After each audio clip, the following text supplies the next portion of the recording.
नमस्कार। आज हम जीएसटी के एक बहुत ही फंडामेंटल कॉन्सेप्ट को समझने की कोशिश करेंगे। ये कॉन्सेप्ट है सप्लाई। बिल्कुल। ये जीएसटी का ट्रिगर पॉइंट है, टैक्सेबल इवेंट है। अगर कोई ट्रांजैक्शन सप्लाई की परिभाषा में आता ही नहीं तो उस पर जीएसटी लगने का मतलब सवाल ही पैदा नहीं होता। सब कुछ यहीं से शुरू होता है। हमारे पास कुछ बहुत ही बेहतरीन स्टडी नोट्स हैं जो कॉम्पिटिटिव एग्जाम्स की तैयारी करने वालों के लिए बनाए गए हैं। तो हमारा मकसद है इन नोट्स में से सबसे ज़रूरी बातें निकालकर उन्हें आसान भाषा में समझना। हाँ, और ये समझना कि ये नियम ऐसे क्यों बनाए गए हैं, मतलब लॉ के पीछे का लॉजिक क्या है। तो चलिए इस विषय की गहराई में उठलते हैं। मेरा सबसे पहला सवाल, जब हम जीएसटी में सप्लाई की बात करते हैं तो इसका असली मतलब क्या होता है? ये सिर्फ बिक्री या सेल तो नहीं है ना? बिल्कुल नहीं, ये उससे कहीं ज्यादा बड़ा कॉन्सेप्ट है। तो सेक्शन 7(1) के अनुसार सप्लाई में गुड्स या सर्विसेज या दोनों के सभी फॉर्म शामिल हैं। सभी फॉर्म्स? हाँ, जैसे sale, transfer, barter, exchange, licence, rental, lease या डिस्पोजल। ये लिस्ट मतलब बहुत लंबी है। Okay, let's unpack this. Barter मतलब अगर मैं एक ग्राफिक डिजाइनर हूं और मैंने अपने दोस्त जो एक वेब डेवलपर है के लिए एक लोगो बनाया और बदले में उसने मेरी वेबसाइट बना दी, तो क्या ये भी सप्लाई है? हाँ, यहाँ तो पैसों का कोई लेन देन हुआ ही नहीं। बेहतरीन सवाल, और इसका जवाब है हाँ, ये बिल्कुल सप्लाई है। ये बार्टर की कैटेगरी में आ गया। अच्छा। लेकिन किसी भी ट्रांजैक्शन को सप्लाई मानने के लिए दो बहुत जरूरी शर्तें हैं जिन्हें इन नोट्स में सप्लाई के पैरामीटर्स भी कहा गया है। पहला, ये फॉर अ कंसिडरेशन, यानी किसी कीमत के बदले में होना चाहिए। तो मेरे केस में वेबसाइट ही लोगों की कीमत हो गई। एग्जैक्टली। और दूसरा, ये इन द कोर्स और फर्दरेंस ऑफ बिजनेस, यानी बिजनेस के दौरान या उसे बढ़ाने के लिए किया जाना चाहिए। अच्छा, मतलब अगर मैंने अपनी पर्सनल कार जो बिजनेस में इस्तेमाल नहीं होती किसी दोस्त को बेच दी तो उस पर जीएसटी नहीं लगेगा? नहीं लगेगा, क्योंकि वो in the course of business नहीं है, भले ही मुझे उसके लिए कंसिडरेशन मिला हो। आपने बिल्कुल सही समझा। यहीं पर बिजनेस टेस्ट का महत्व समझ आता है। यह जीएसटी को कमर्शियल ट्रांजैक्शंस तक सीमित रखता है। और आम आदमी के पर्सनल ट्रांजैक्शंस को इसके दायरे से बाहर? सही। सामान्य तौर पर कंसिडरेशन और बिजनेस पर्पस दोनों का होना जरूरी है, लेकिन जैसा कि कानूनों में होता है, यहाँ भी कुछ एक्सेप्शंस हैं। उन पर हम आगे बात करेंगे जरूर। ठीक है, तो सप्लाई या तो गुड्स की होगी या सर्विसेज की। इन दोनों में जीएसटी के हिसाब से क्या फर्क है? नोट्स के अनुसार गुड्स का मतलब है हर तरह की मूवेबल प्रॉपर्टी, कुर्सी, मेज, मशीन, सब कुछ। लेकिन इसमें मनी और सिक्योरिटीज शामिल नहीं है। हाँ, पैसा और शेयर्स, डिबेंचर्स को गुड्स नहीं माना जाता। अच्छा, तो इसमें कुछ खास चीजें इंक्लूड भी होती हैं क्या? हाँ, और ये बड़ा इंटरेस्टिंग है। इसमें एक्शनेबल क्लेम, उगती हुई फसलें, घास और जमीन से जुड़ी ऐसी चीजें शामिल हैं जिन्हें सप्लाई से पहले अलग करने का कॉन्ट्रैक्ट हो। एक मिनट, एक्शनेबल क्लेम, ये सुनने में थोड़ा टेक्निकल लगता है, इसका मतलब क्या हुआ? इसका मतलब है ऐसा कोई क्लेम जिस पर आप कानूनी एक्शन ले सकते हैं। अच्छा। जैसे किसी से कर्ज वसूलने का अधिकार। अच्छा। या फिर एक लॉटरी टिकट जो आपको इनाम जीतने का अधिकार देता है। जीएसटी लॉ में इसे गुड्स माना गया है। ओके। हालांकि इस पर एक बड़ा ट्विस्ट है जिस पर हम शेड्यूल 3 में बात करेंगे। ठीक है। और सर्विसेज? सर्विसेज की परिभाषा बहुत सीधी है। Anything other than goods, money and securities. अच्छा, मतलब जो गुड्स नहीं है वो सर्विस है? हाँ, एक तरह से एक्सक्लूजन बेस्ड डेफिनेशन है। तो सॉफ्टवेयर बनाना, कंसल्टेंसी देना, पढ़ाना, ये सब सर्विसेज हैं। तो क्या पैसे से जुड़ा कोई भी ट्रांजैक्शन सर्विस नहीं हो सकता? हो सकता है, अगर पैसे का सिर्फ इस्तेमाल हो रहा है या उसे एक करेंसी से दूसरी में बदला जा रहा है, जैसे डॉलर को रुपए में, और उसके लिए अलग से कोई कमीशन या फी चार्ज की जा रही है, तो वो फी या कमीशन सर्विस मानी जाएगी। बिल्कुल। ठीक है, तो हमने सप्लाई की बेसिक डेफिनेशन समझ ली जिसके दो पिलर्स हैं, कंसिडरेशन और बिजनेस पर्पस। लेकिन आपने एक्सेप्शंस की बात की थी, मुझे लगता है अब उस पर बात करने का समय आ गया है। नोट्स में शेड्यूल्स का जिक्र है। हाँ, अब हम जीएसटी के हार्ट में एंटर कर रहे हैं। शेड्यूल्स वो हैं जो सप्लाई के जनरल रूल को मॉडिफाई करते हैं। सबसे पहले है शेड्यूल आई। शेड्यूल आई, ये उन एक्टिविटीज के बारे में बताता है जिन्हें बिना कंसिडरेशन के भी सप्लाई माना जाएगा। एक मिनट, ये बात कुछ हजम नहीं हुई, मतलब बिना पैसों के लेन देन के भी सप्लाई? जैसे अगर मैंने अपने बिजनेस का पुराना एसी किसी एनजीओ को दान कर दिया तो मुझे उस पर भी सरकार को जीएसटी देना पड़ेगा। ये तो दान पर टैक्स लगाने जैसा हुआ। आपका सवाल बिल्कुल जायज है और ये कंफ्यूजन बहुत लोगों को होता है। शेड्यूल आय के पहले पॉइंट के हिसाब से अगर आपने उस एसी को खरीदते समय ओके, बतौर बिजनेस एसेट उस पर इनपुट टैक्स क्रेडिट यानी आईटीसी लिया था, तो हाँ, उसे दान देने पर भी जीएसटी लगेगा। लेकिन क्यों? इसके पीछे का लॉजिक क्या है? इसके पीछे का लॉजिक है टैक्स क्रेडिट चेन को टूटने से बचाना। सरकार कहती है कि अगर आपने कोई चीज खरीदते समय टैक्स का फायदा लिया है, मतलब आईटीसी लिया है, तो आप उसे सिस्टम से बाहर बिना टैक्स चुकाए नहीं कर सकते। अच्छा, अगर ऐसा करने दिया जाए तो हर कोई बिजनेस के नाम पर चीजें खरीदकर आईटीसी ले लेगा और फिर उसे फ्री में देकर टैक्स बचा लेगा। ये एक लूप होल को बंद करने के लिए है। अच्छा, अब समझ आया, ये फेयरनेस के बारे में है। अगर बेनिफिट लिया है तो ऑब्लिगेशन भी पूरी करनी होगी। और क्या आता है इस लिस्ट में? दूसरा पॉइंट है रिलेटेड पर्सन्स या डिस्टिंक्ट पर्सन्स के बीच गुड्स या सर्विसेज की सप्लाई जो बिजनेस के लिए की गई हो। जैसे एक ही पैन पर अलग-अलग राज्यों में रजिस्टर्ड 2 ब्रांचेस के बीच स्टॉक ट्रांसफर। बिल्कुल। इसके पीछे का लॉजिक क्या है? कंपनी तो एक ही है। कंपनी भले ही एक हो, लेकिन जीएसटी के लिए हर राज्य में उसका रजिस्ट्रेशन एक अलग पर्सन माना जाता है। इसके पीछे का कारण ये है कि जीएसटी एक डेस्टिनेशन बेस्ड टैक्स है। राइट? अगर महाराष्ट्र ब्रांच गुजरात ब्रांच को माल भेजती है तो उस पर टैक्स लगना जरूरी है, ताकि क्रेडिट का फ्लो गुजरात तक सही सलामत पहुंच सके और आखिर में जब वो माल गुजरात में बिके तो सही राज्य को टैक्स मिले। मतलब ये जीएसटी के सीमलेस क्रेडिट सिस्टम के लिए बहुत जरूरी है। हाँ। इसमें गिफ्ट्स को लेकर भी एक नियम है ना? हाँ, एम्प्लॉयर द्वारा एम्प्लॉई को एक फाइनेंशियल ईयर में 50,000 रुपए तक के गिफ्ट्स को सप्लाई नहीं माना जाएगा। 50,000 तक? हाँ, लेकिन अगर गिफ्ट 50,001 रुपए का हुआ तो पूरे 50,001 रुपए पर जीएसटी लगेगा, सिर्फ 1 रुपए पर नहीं। अच्छा, ये भी एक कैच है। और बाकी 2 पॉइंट जल्दी से। तीसरा है प्रिंसिपल और एजेंट के बीच गुड्स की सप्लाई, और चौथा भारत के बाहर अपने किसी रिलेटेड पर्सन या एस्टैब्लिशमेंट से सर्विसेज का इंपोर्ट करना। इन सब के पीछे भी क्रेडिट चेन को मेंटेन रखने का ही लॉजिक है। तो शेड्यूल 1 उन चीजों को सप्लाई बना देता है जो सामान्य तौर पर नहीं होती। लेकिन क्या इसका उल्टा भी होता है?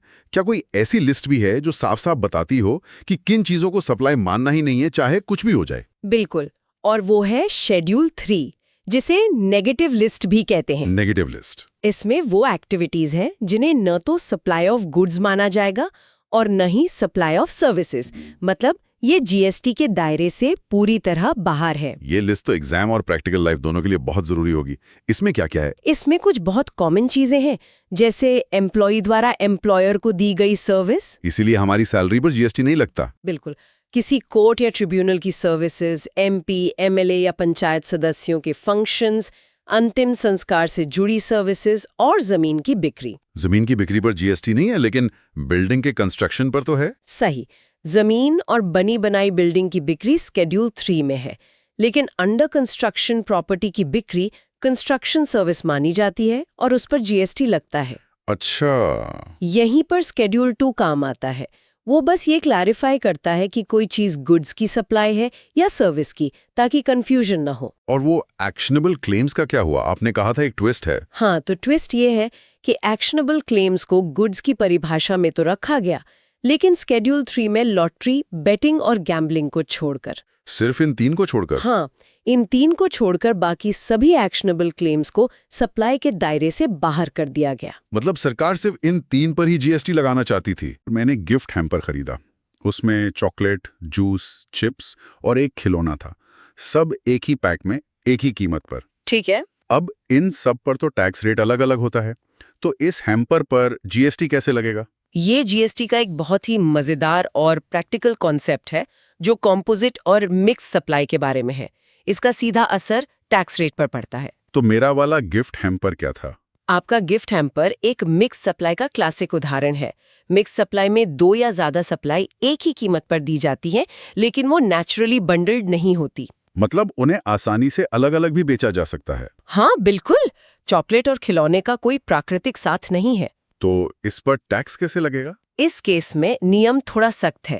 टैक्स उस आइटम की रेट से लगेगा जिस पर सबसे हाईएस्ट रेट ऑफ टैक्स हो। अच्छा, तो अगर मान लीजिए खिलौने पर 18% टैक्स है और बाकी सब पर कम, तो पूरे गिफ्ट पैक पर 18% जीएसटी लगेगा। सही पकड़ा आपने। पूरे पैक पर 18%। अरे वाह, तो फिर कंपोजिट सप्लाई क्या है? कंपोजिट सप्लाई में भी 2 या 2 से ज्यादा सप्लाई होती हैं, लेकिन वो नेचुरली बंडल्ड होती हैं। Naturally bundled. हाँ, मतलब उन्हें एक साथ ही दिया जाता है और उन्हें अलग करना स्वाभाविक नहीं होता।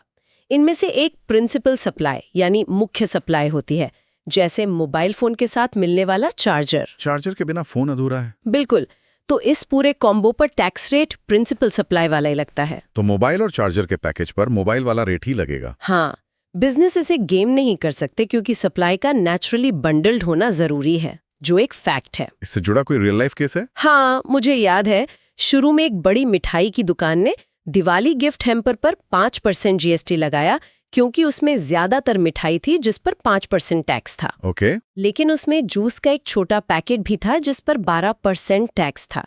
टैक्स डिपार्टमेंट ने उसे मिक्स सप्लाई माना और पूरे हैम्पर पर 12% टैक्स लगा दिया। ये छोटी सी गलती उन्हें काफी महंगी पड़ी। वाह, तो ये जानना कि आपकी सप्लाई कॉम्पोजिट है या मिक्स्ड बहुत जरूरी है।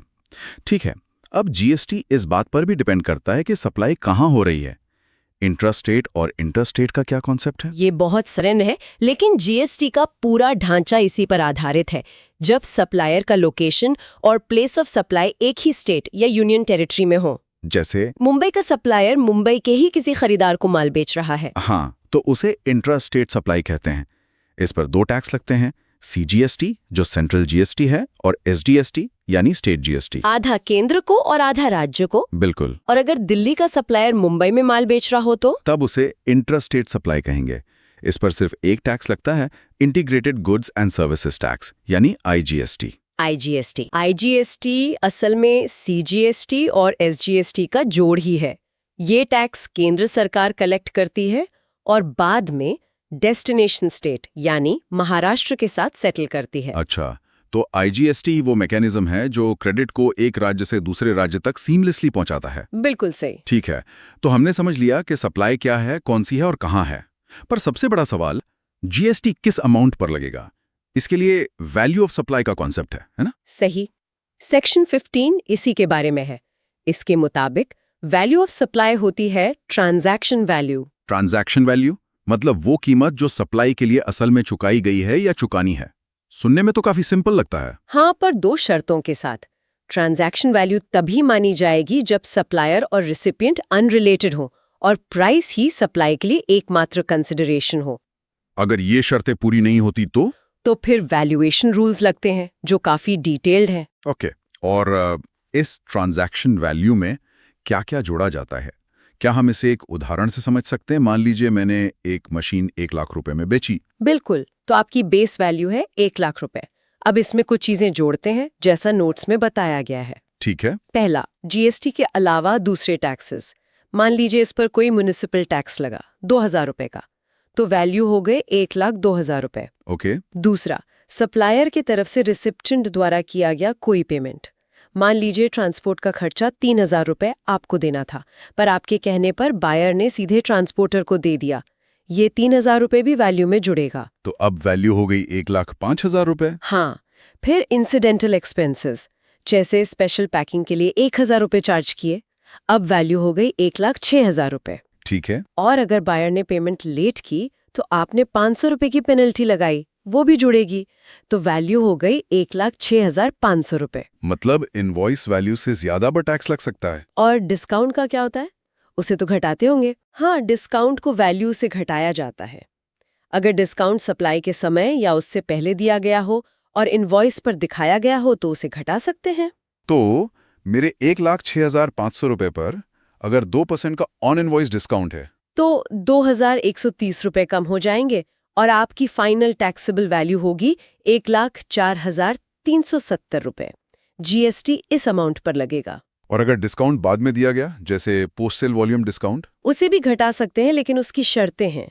पहला, उस डिस्काउंट का एग्रीमेंट पहले से होना चाहिए, और दूसरा, उसे इनवॉइस से लिंक किया जा सके और बायर ने उतना इनपुट टैक्स क्रेडिट रिवर्स कर दिया हो। हाँ, ये बहुत जरूरी है। तो आज की इस चर्चा का सार ये है कि जीएसटी में सप्लाई सिर्फ एक शब्द नहीं बल्कि एक पूरा यूनिवर्स है। ये एक ट्रिगर पॉइंट है जिसके अपने पैरामीटर्स हैं। शेड्यूल I और 3 में दिए गए गेम चेंजिंग एक्सेप्शंस हैं। और कॉम्पोजिट मिक्स जैसे प्रैक्टिकल क्लासिफिकेशन है जो टैक्स लायबिलिटी तय करते हैं। और अगर हम इसे बड़ी तस्वीर से जोड़कर देखें तो ये पूरा कॉन्सेप्ट जीएसटी के सीमलेस क्रेडिट और डेस्टिनेशन बेस्ड टैक्स के कोर आइडिया को सपोर्ट करने के लिए बनाया गया है।